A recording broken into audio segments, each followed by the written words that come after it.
The final epilogue, the logic of the castle. The hero's exhaustion. In the abridged version, it ends with Kay encountering Frida and his former assistant, Jeremiah, and Kay more or less resigned to the fact that he has lost her. However, the unabridged version, which I have read and you've listened to, goes on for a few more chapters. Kay has not reached the end of his journey, but he's reached the end of his strength. In these final scenes, we see a decisive shift.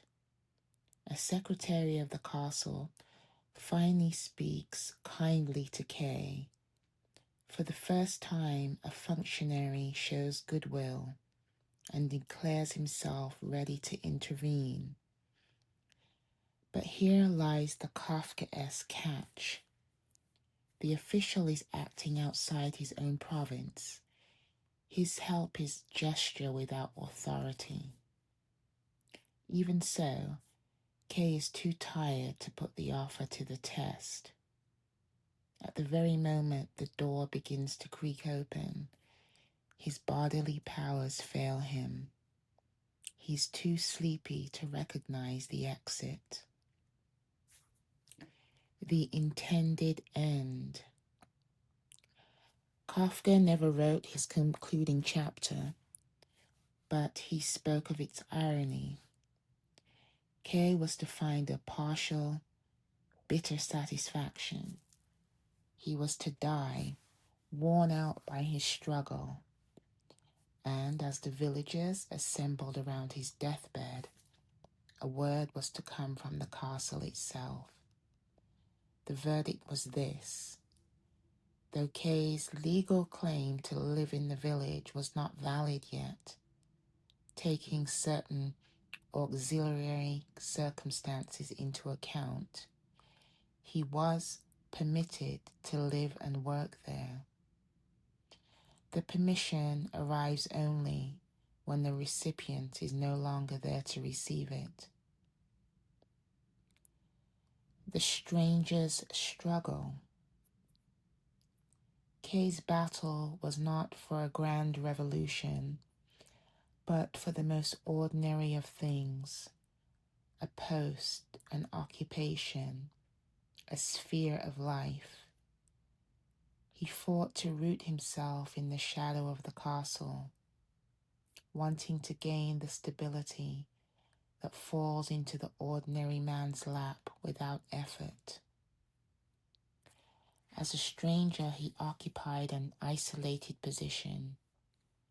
He looked at the honest family life of the villagers and saw people who were in the right of it.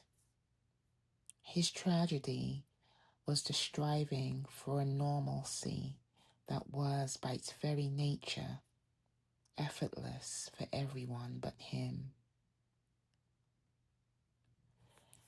The castle's protocol, the Momus fragment.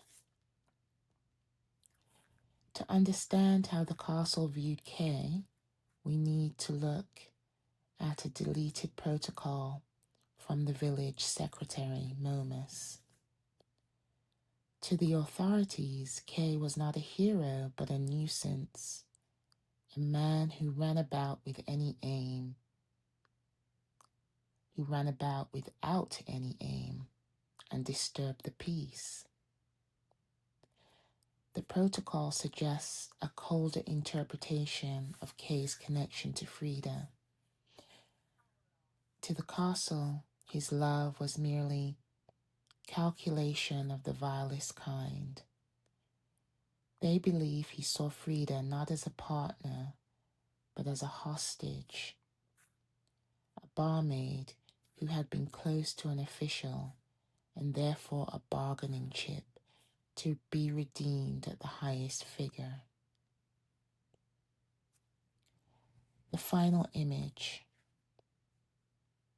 In the margin of this bureaucratic protocol, There was a scroll drawing, a man holding a girl in his arms. The girl's face was hidden in the man's breast, but he, being much taller, was looking over her shoulder at a paper in his hand. On that paper, he was gleefully entering figures. In the eyes of the castle, Kay's journey was never about the heart. It was always about the ledger. And in that ledger, the final balance was always destined to be zero.